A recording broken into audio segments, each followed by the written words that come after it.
Leçon de l'école du sabbat, jeudi 8 juin 2023. Jésus, notre seul médiateur. Jésus, notre seul médiateur. Lisons Apocalypse chapitre 13, le verset 4 et 5. Là, il est écrit: « Et ils adoraient le dragon parce qu'il avait donné l'autorité à la bête. Ils adoraient la bête en disant: « Qui est semblable à la bête et qui peut combattre contre elle? » Et il lui fut donné une bouche qui proférait des paroles arrogantes et des blasphèmes. Et il lui fut donné le pouvoir d'agir pendant 42 mois. Amen. Quel signe distinctif de la puissance de la bête découvrons-nous dans ces versets? La bête d'Apocalypse est une puissance religieuse apostate qui s'élève de la Rome païenne et se développe pour devenir un système d'adoration universel. Selon Apocalypse 13, le verset 5, il s'agit d'une puissance blasphématoire. Dans le Nouveau Testament, le blasphème est assimilé au fait de s'arroger les privilèges et prérogatives de Dieu comme son égal. Lisons Luc chapitre 5, le verset 18 à 26. Là, il est écrit: « Et voici des gens portant sur un lit un homme qui était paralytique, cherchaient à le faire entrer et à le placer sous ses regards. Comme ils ne savaient pas où l'introduire à cause de la foule, ils montèrent sur le toit et ils le descendirent par une ouverture avec son lit au milieu de l'assemblée devant Jésus. Voyant leur foi, Jésus dit: « Homme, tes péchés te sont pardonnés. » Les scribes et les pharisiens se mirent à raisonner et à dire: « Qui est celui-ci qui profère des blasphèmes? Qui peut pardonner les péchés si ce n'est Dieu seul? » Jésus, connaissant leurs pensées, prit la parole et leur dit: « Quelles pensées avez-vous dans vos cœurs? Lequel est le plus aisé de dire: tes péchés te sont pardonnés, ou de dire: lève-toi et marche? Or, afin que vous sachiez que le Fils de l'homme a sur la terre le pouvoir de pardonner les péchés, je te l'ordonne, dit-il au paralytique, lève-toi, prends ton lit et va dans ta maison.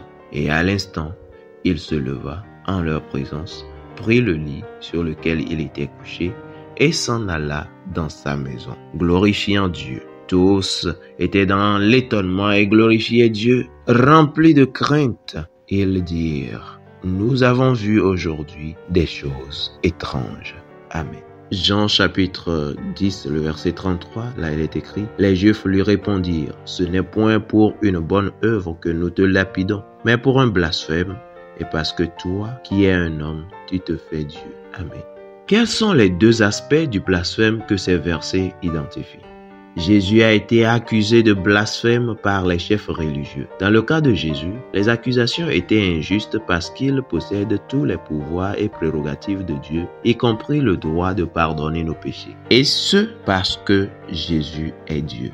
Ou comme il l'a exprimé avec tant de force, je cite: « Il y a si longtemps que je suis avec vous, et tu ne m'as pas connu, Philippe.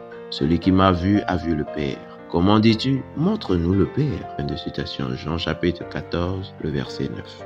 1 Timothée 2, le verset 5 enseigne qu'il y a un seul médiateur entre Dieu et les hommes, l'homme Jésus-Christ. En revanche, l'Église romaine enseigne que le prêtre est le médiateur entre Dieu et l'humanité pécheresse. Or, le prêtre est lui-même un être humain pécheur et par conséquent, il ne peut être notre médiateur car lui-même a besoin de médiateur. Le blasphème est également défini comme la prétention de tout homme à être Dieu ou à se tenir à la place de Dieu. Voici deux déclarations tirées des sources faisant autorité de l'Église romaine. Je cite: « Le pape est d'une si grande dignité et si élevé qu'il n'est pas un simple homme. Il est pour ainsi dire Dieu sur terre. » Fin de citation. Lucius Ferraris Papa, article 2 de sa Prompta Bibliotheca, 1763, volume 6, pages 25 à 29.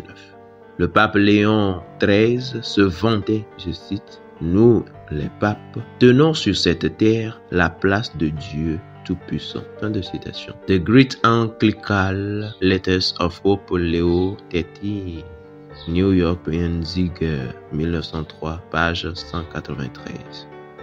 Ces affirmations deviennent encore plus pertinentes lorsque nous comprenons que le mot « anti », comme dans « antichrist », ne signifie pas toujours « contre », mais peut aussi signifier « à la place de ». Ainsi, « antichrist » signifie également « à la place de Christ ». Voilà un blasphème. Fidèles auditeurs et internautes, que Dieu vous garde. Amen.